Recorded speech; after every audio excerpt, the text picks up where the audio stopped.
योगी सरकार की 8 साल की बड़ी उपलब्धियां हैं और उन उपलब्धियों को अब जन जन तक पहुंचाने के लिए बड़े अभियानों की शुरुआत हो गई है। मेरठ में आज सांसद अरुण गोविल ने इस अभियान की शुरुआत की है। देखिए, उनका यहां पर जोरदार स्वागत किया गया है और ये पत्रक है, सीधा लिखा है यूपी के उपयोगी 8 साल रिपोर्ट कार्ड। योगी सरकार का जो रिपोर्ट कार्ड है, कितनी योजनाएं चली, किसको लाभ मिला, सरकार ने क्या चीज़ें बदली, वो देखिए। सांसद हैं अरुण गोविल जी, यहाँ सदर बाजार में आए हैं, व्यापारियों को पत्रक बांट रहे हैं और ये पूरा देखिए योगी सरकार के 8 साल का जो रिपोर्ट कार्ड है वो क्या कह रहा है। खेल की योजना है, महिलाओं के लिए है, सशक्त नारी, समृद्ध समाज, तमाम जो योजनाएं हैं उनकी जानकारी यहाँ पर दे रहे हैं। उन्हीं से हम बात कर लेते हैं। सर, आपसे जानना चाहूँगा, देख रहा हूँ कि बाजार में आप घूम रहे हैं और ये जो पत्रक है, ये जो रिपोर्ट कार्ड है, क्या कह रहा है सर ये रिपोर्ट कार्ड? ये रिपोर्ट कार्ड जो है वो अपने आप में पूरा है। इसमें 100 में से 100 नंबर मिले हुए हैं इस रिपोर्ट कार्ड को।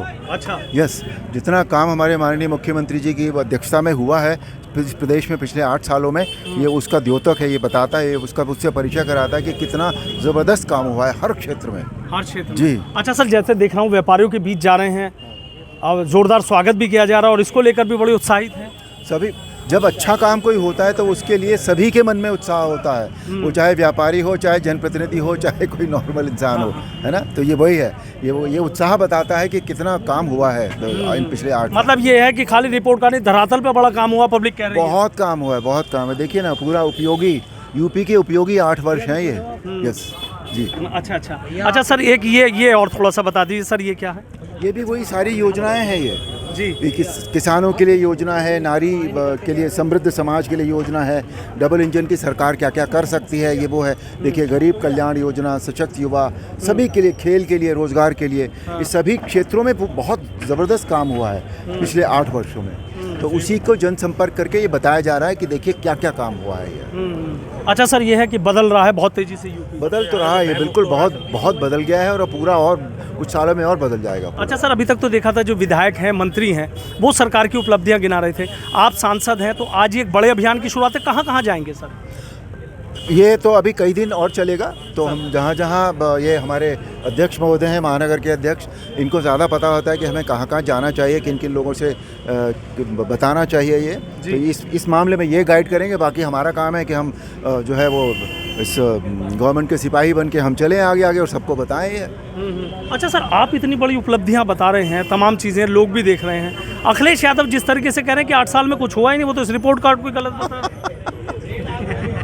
भाई, उनका विपक्ष का काम है बेसिकली कि सरकार जो कहे, जो करे, उसका विरोध करना है, बस। एक ही लाइन में अखिलेश बाबू की जो है ना, वो मैं बता सकता हूँ, मैंने बता दिया। अच्छा, और सर एक राणा सांगा पे आपने देखा जिस तरह की भाषा शैली कही गई, उनके ऊपर किया गया। राणा सांगा का तो एक अपना इतिहास है, लेकिन आप देखें रामजी लाल सुमन का इस तरीके से बड़ा इतिहास, बहुत बड़ा इतिहास है।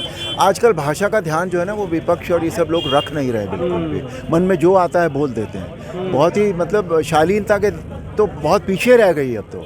नॉर्मल जो भाषा होती है वो भी खराब हो गई है अब। तो दुख होता है सर, दुख होता, बहुत दुर्भाग्यपूर्ण है ये। हाँ सर, औरंगजेब का भी आपने देखा कि औरंगजेब को लेकर भी एक सियासी घमासान है। हाँ, वो घमासान करने के लिए कुछ ना कुछ चाहिए, बस ढूंढते हैं कि इसमें से कैसे करके और शोर मचाया जाए और हल्ला मचाया जाए और जो मन में आ जाए फिर वो कहा जाए। अच्छा सर, बड़े होने के नाते अब तो सांसद भी हैं आप, बड़े कुछ अखिलेश यादव को कोई नसीहत आपकी तरफ से? नहीं, अखिलेश यादव अपने आप में वैसे तो पूरे हैं बिल्कुल।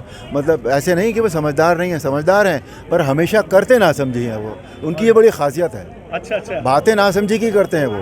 आई एम श्योर वो समझदार तो होंगे, बिकॉज राजनीतिक बैकग्राउंड से आते हैं वो, पढ़े लिखे हैं खूब, पर बातें हमेशा ना समझी के कर जाते हैं वो भी। ना समझी। अच्छा सर, जेल कैसे जाना हुआ था? जेल भी गए थे आप? हाँ, जेल गए थे जी, पर जेल वैसे नहीं गए थे जैसे बाकी लोग जाते हैं। हाँ सर, क्या मतलब रामायण, घर घर रामायण के अंतर्गत हमने ये किया था कि हम जेल में जाकर जो वहाँ के कैदी हैं उनको हम रामायण बांटें। अच्छा। तो वो आज हमने सुप्रीटेंडेंट साहब से मिलके हमने जेल में रामायण बांटी। आज हमने वहाँ 1500 1,500 रामायण वितरित की हैं। सभी कैदियों को हमने रामायण दी, जो भी स्वेच्छा से लेना चाहते थे, और ऑलमोस्ट सभी ने ली है रामायण को। हाँ नहीं सर, ये जो अभियान आपने शुरू किया, अब तक कितनी रामायण बांटी जा चुकी? हज़ारों में चली गई हैं। अभी हम गिनती जब बाद में करेंगे, कभी जब हमें समय मिलेगा इस काम के लिए। अभी हम बांटते चले जा रहे हैं, जैसे जैसे हमें समय मिलता है और जैसे जैसे हमारे विचार में आता है कि हमें कहाँ बांटनी चाहिए। अब हमारे अचानक ही एक दिन मन में आया कि जेल में जाना चाहिए। तो आज हम जेल में गए और जेल में हम अभी जो हत्याकांड के दोषी जिन्हें माना गया है, तो साहिल और साहिल और मुस्कान। उनको भी हमने रामायण दी, बहुत उन्होंने इज्जत से आदर से रामायण दी, हालांकि दोनों बहुत इमोशनल हो गए थे देखकर, तो उनको भी हमने रामायण दी, अधिकारियों को भी रामायण दी है। अच्छा, जैसे साहिल मुस्कान से सर आप मिले, रामायण दी, तो क्या मतलब उनके शब्द थे? रामायण तो शब्द नहीं थे उनके, ना वो कुछ बोले ना मैं कुछ बोला, क्योंकि बोलने का वैसे भी कोई अर्थ नहीं होता वहाँ पर दोनों बहुत इमोशनल थे और दोनों उदास थे, दोनों के चेहरे पर बहुत उदासी थी। बहुत उदासी से क्या कहा रामायण देख के आपने, किसको पढ़िए? नहीं, वो तो मैंने सबको इन जनरल बोला था, इन जनरल मैंने ये भी बोला कि आप यहाँ आ गए हैं, मेरी शुभकामनाएं कि आप यहाँ से जल्दी बाहर हों, सभी को बोला, लेकिन जाते वक्त ये कसम खा के जाइएगा कि फिर ऐसा कोई काम ना करें कि दोबारा यहाँ आने की नौबत आए। हाँ सर, रामायण पाकर बंदी के सारे बंदी मैंने कि सारे ये रामायण आपको बताती है, हमें हम सबको बताती है कि हमें रिश्ते कैसे रखने चाहिए, और जितने अपराध होते हैं ये सब रिश्तों की वजह से ही होते हैं, जब रिश्तों में खटास हो जाती है। हमने कहा ये बहुत कुछ सिखाएगी आपको, इससे सीखिए, इससे इस घर में सुख आता है, शांति। साहिल मुस्कान से आखिरी सवाल कुछ कहा आपने कि भाई इसको पढ़? मैंने कुछ नहीं कहा, वो तो मैं जनरल मैंने सबसे कहा कि इसको पढ़िए। ठीक है, बहुत बहुत शुक्रिया। तो देखिए, सांसद हैं अरुण गोविल किस तरीके से बता रहे हैं कि घर घर जा रहे हैं, योगी सरकार की उपलब्धियां बता रहे हैं। और हाँ, एक बात और उन्होंने कही है कि जो साहिल और मुस्कान हैं, सौरभ हत्याकांड के आरोपी हैं, उनको भी सांसद अरुण गोविल ने रामायण दी है और बंदियों को भी रामायण दिया। हालांकि जब उनको रामायण दी गई तो दोनों भावुक हो गए, ना इधर से कोई शब्द कहा गया ना उधर से कोई शब्द कहा गया। और इसी तरीके से जो घर घर योगी सरकार की उपलब्धियां हैं, वो यहाँ देखिए सांसद हैं अरुण गोविल जा रहे हैं और जो सरकार की उपलब्धियां हैं वो यहाँ पर बता रहे हैं। जगह जगह जो ज़ोरदार स्वागत है वो भी उनका यहाँ पर किया जा रहा है। आप ये देखिए कि सांसद का ज़ोरदार जो स्वागत है वो यहाँ पर किया जा रहा है। हालांकि इस दौरान उन्होंने अखिलेश यादव पर भी तंज कसा है और अखिलेश यादव को बड़ी नसीहत भी दे डाली।